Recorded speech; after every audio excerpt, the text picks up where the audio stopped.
यहाँ पर धरना प्रदर्शन चल रहा है। सर सबसे पहले अपना परिचय बताइए आप। हम लोग छत्रपति शिवाजी ब्रिगेड से आते हैं, महाराष्ट्र से। छत्रपति शिवाजी ब्रिगेड के संस्थापक अध्यक्ष अशोक जी शिंदे हमारे बाकी के छत्रपति ब्रिगेड के कार्यकर्ता और सहकारी है।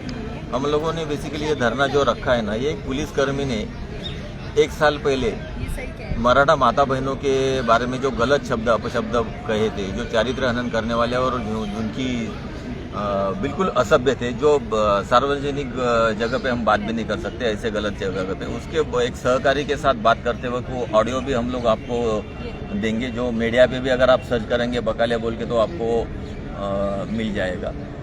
तो उस बकाले के खिलाफ हम लोगों ने 1 साल पहले आदरणीय अशोक शिंदे जी के मार्गदर्शन में एक मोर्चा निकाला था। हजारों लोग जलगांव में इकट्ठा हुए थे। वो मोर्चा बेसिकली निकालते वक्त भी बहुत सारा विरोध हुआ था, लेकिन उसके बावजूद भी खुद की जेब से खर्चा करके बहुत सारे लोग वहाँ पे मौजूद थे, हजारों की ताकत में। तो वो मोर्चा होने के बाद, उसका प्रेशर क्रिएट होने के बाद सुप्रीम कोर्ट ने बकाले की जमानत अर्जी खारिज कर दी। जमानत अर्जी खारिज करने के बावजूद भी 1 साल हो गया, उसको ना कोई गिरफ्तारी हो रही है, ना उसको कोई कुछ न्यायालयीन चौकसी हो रही है। तो न्यायालयीन जांच के लिए हम लोगों की मांग है कि एक तो उसको पहले सर्विस से निकाला जाए, उसके बाद में उसकी न्यायालयीन जांच हो। उच्च न्यायालय के कुछ निवृत्त न्यायाधीश अगर रहेंगे, उनका पैनल बिठाया जाए, उसकी जांच हो। उसकी जांच के बगैर हम लोगों का विरोध बकाले को नहीं है, सिर्फ हम लोगों का विरोध है ये जो प्रवृत्ति है, जो गंदी गंदी बातें करेंगे और वो सही जाती है अनफॉर्चुनेटली, तो वो उसके खिलाफ हम लोगों का मोर्चा है। तो बकाले जैसी गंदी प्रवृत्ति के खिलाफ हमारा मोर्चा है। तो उस पर कुछ न कुछ कार्रवाई होनी ही चाहिए, सख्त कार्रवाई होनी चाहिए। लेकिन उसके अलावा 1 साल से जो लोग उसको बचा रहे हैं, जो लोग उसको छुपा रहे हैं, जो लोग उसकी मदद कर रहे हैं, उन पे भी कड़क से कड़क कार्रवाई होनी चाहिए। इस बात के लिए हम लोगों का मोर्चा है।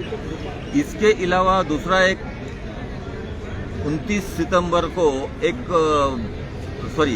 अगस्त को जरांदे उपोषण के लिए जो अनशन के लिए बैठे थे, उनके अनशन के बाद 1 तारीख को कुछ लोग उनको सपोर्ट करने के लिए आए थे। तो उसमें शामिल होने आए बुजुर्ग लोग, महिला, छोटे छोटे बच्चे, इन लोगों पे जिस अमानुष ढंग से पुलिस लोगों ने लाठीचार्ज किया, उनके सर फोड़े, उनको बुरी तरह से घायल किया।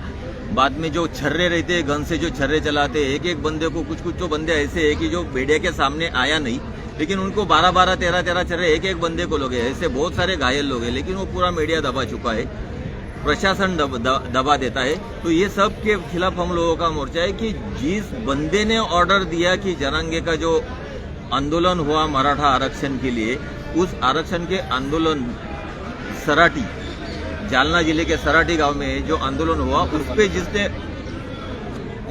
अंतरवली सराटी पे जिस लोगों ने ऑर्डर दिया, जिन अधिकारियों ने ऑर्डर दिया ये जो भी लाठीचार्ज करने के लिए, उन लोगों पे सख्त से सख्त कार्रवाई होनी चाहिए। सिर्फ किसी का सख्ती की रजा पे भेज दिया या फिर छुट्टी पे भेज दिया, उससे कुछ होने वाला नहीं है। अगर प्रशासन किसके लिए काम करता है? पब्लिक के लिए काम करता है। पब्लिक के मन में अगर प्रशासन के बारे में डर रहेगा तो वो कैसे सहायता करेंगी?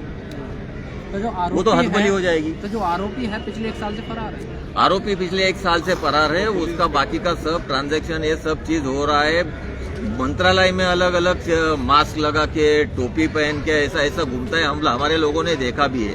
और हम लोगों का यही कहना है, अगर आपसे पुलिस से नहीं हो पा रहा है तो हम लोग अगर उसको पकड़ के लाते हैं तो पकड़ के लाना पड़ेगा, लेकिन कानून हाथ में लेना ये हमारा काम नहीं है। हम लोगों का अहिंसा के हिसाब से काम है।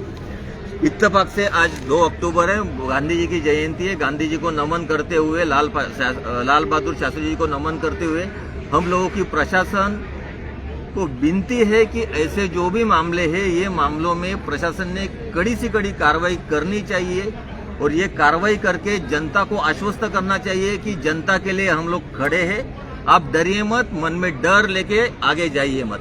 तब दिल्ली में धरना प्रदर्शन करने की क्या जरूरत आन पड़ी थी आपको? हम लोगों ने महाराष्ट्र में 5 दिन पहले जिलाधिकारी कार्यालय के सामने हजार की ताकत में अनशन किया। पूरे एक दिन का अनशन किया। अशोक शिंदे जी साहब के नेतृत्व में, संजू भाऊ आवटे के मार्गदर्शन से तो विनोद भाई जैसे बहुत सारे हम लोगों के कार्यकर्ता है जो अपना खर्चा अपना सब काम छोड़ के समाज के लिए सामने आ जाते हैं कि चलो समाज के लिए अगर हम नहीं खड़ा होंगे तो कौन खड़ा होगा। दुर्भाग्यपूर्ण बात है कि बहुत सारे लोग सहने की आदत इतनी हो चुकी है कि वो सहन शक्ति से लोगों को जगाने के लिए हम लोग अभी ये अनशन करना पड़ रहा है। तो दिल्ली तक हम लोगों को आना पड़ा, मजबूरन आना पड़ा, क्योंकि महाराष्ट्र से सीएम को लेटर दिया है, राज्यपाल जी को, महामहिम राज्यपाल जी को पत्र व्यवहार किया है। तो ये सब पत्र व्यवहार पीएमओ सब लोगों को पत्र व्यवहार हो चुका है हमारा, कहीं से कुछ जवाब आया नहीं है। तो यहाँ अभी तक कुछ सुनवाई नहीं है? अभी तक कुछ सुनवाई हुई नहीं। कुछ जो भी ठोस कुछ तो भी निर्णय होना चाहिए जिसपे जो आम जनता है वो आम जनता आश्वस्त हो कि चलो कुछ तो भी कार्रवाई हो रहा है। गलत चीज इसके आगे कम से कम होगी नहीं। एक बंदे ने 1 साल पहले कर लिया, लेकिन उसके आगे भी अगर कोई करने की हिम्मत रखता है वो क्यों रखता है? तो सरकार फेल, क्योंकि सरकार फेल है, प्रशासन फेल है, कुछ होता ही नहीं उसके ऊपर। बिल्कुल। तो ये करवाने के लिए हम लोगों को दिल्ली तक आना पड़ा। बहुत धन्यवाद आपका। जैसा कि अभी आपने सुना, महिलाओं के प्रति इस तरह के अभद्र शब्द बोलना काफी गलत साबित हो सकता है लोगों के लिए। कैमरामैन रोहन के साथ में और मैं एंटोनी सर।